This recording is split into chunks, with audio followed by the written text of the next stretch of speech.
नमस्कार, आप देख रहे हैं 9 भारत समाचार। नमस्कार, आप देख रहे हैं नवभारत समाचार। मैं हूं नेहा राठी। आइए देखते हैं आज की बड़ी खबर। 40 डिवीजन के पूर्व कॉर्पोरेटर मरुपल्ला रवि ने सरकार को चेतावनी दी है कि तेलंगाना राज्य सरकार द्वारा दी जा रही चेयुता स्कीम के तहत योग्य बूढ़े बीड़ी मजदूरों को तुरंत पेंशन दी जाए, नहीं तो बड़े पैमाने पर आंदोलन किया जाएगा।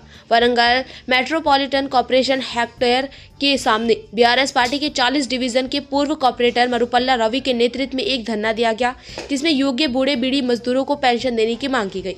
उन्होंने रेवन रेड्डी मुर्दाबाद के नारे लगाए और सरकार के लापरवाह रवैये को खत्म करने की मांग की। पूर्व कॉर्पोरेटर मरुपल्ला रवि ने बात की। कमिश्नर वेंकन्ना को एक पिटीशन सौंपी गई। इस मौके पर बोलते हुए मरुपल्ला रवि ने कहा कि पेंशन पहले ही इच्छा के अनुसार दी जानी चाहिए।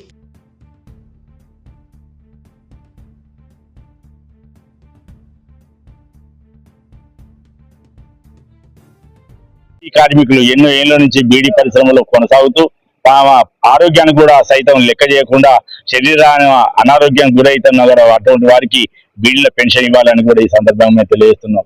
గత కొద్ది రోజుల క్రితం పెన్షన్లు ఇస్తామని ఆర్భాటంగా ప్రకటించి ఇలా వితంతు, వృద్ధులు, చేనేత, గీత, వికలాంగులకు పెన్షన్ల వివరాలు సేకరిస్తారు కానీ ఈ రోజు వయసు మళ్ళిన వృద్ధుల నుంచి వివరాలు సేకరించడం లేదు అధికారులు.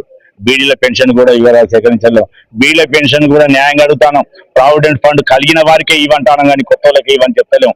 ఇవాళ ప్రభుత్వం ఏదో కొత్త పథకం ప్రవేశపెట్టాలి, కొత్తగా వీళ్ళను మాకేదో పథకం ఇవ్వాలని అడుగుతలేము. గత ప్రభుత్వాలు ప్రవేశపెట్టిన ఆసరా పథకాన్ని కొనసాగించమంటాను కానీ 3 సంవత్సరాలు అయితే మీరు అధికారంకి వచ్చి ఏ ఒక్కరికి కూడా పెన్షన్ ఇవ్వలేదు. మరి ఇలా మా ప్రభుత్వం ప్రజాపాలన కార్యక్రమాలు దరఖాస్తు పెట్టుకోమంటావు. మళ్ళా ఈ వితంతుల దగ్గర నుంచి మళ్ళీ వివరాలు సేకరించుకుంటాను. కేవలం ఆన్లైన్ సెంటర్లు, జిరాక్స్ సెంటర్లు బాగుపడడానికే ప్రయత్నిస్తున్నారు తప్ప ప్రజలకు ఉపయోగపడే విధంగా లేదు. ఇలా ముసలోళ్ళు ఉన్నారు, తిరగలేక చచ్చిపోతాను వాళ్ళు. మరి వాళ్ళు ఆ బెంగతోటే చనిపోయే ప్రమాదాలు పెన్షన్ రావలేదంటే ఇలా ప్రభుత్వం మనసులను చంపడానికి ప్రయత్నిస్తుందని కూడా ఈ సందర్భంగా తెలియజేస్తున్నారు. ఇలా ఆర్భాటంగా స్మార్ట్ సిటీ అని మొదలు పెట్టిండు.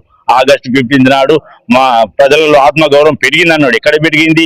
రేవంత్ రెడ్డి బొమ్మ, ఉత్తమ్ కుమార్ రెడ్డి బొమ్మ గుండెలో పెట్టుకుంటే ఇలా ఆత్మగౌరవం మాకు పెరిగిందా? మీ ప్రచారానికి, మీ ఆర్భాటానికి కోట్ల రూపాయలు వెచ్చిస్తారు. ఆ కోట్ల రూపాయలు వెచ్చిస్తే ఎంతో మంది ప్రజలకు ఎంతో ఉపయోగపడుతుందని కూడా ఈ సందర్భంగా తెలియజేస్తున్నా.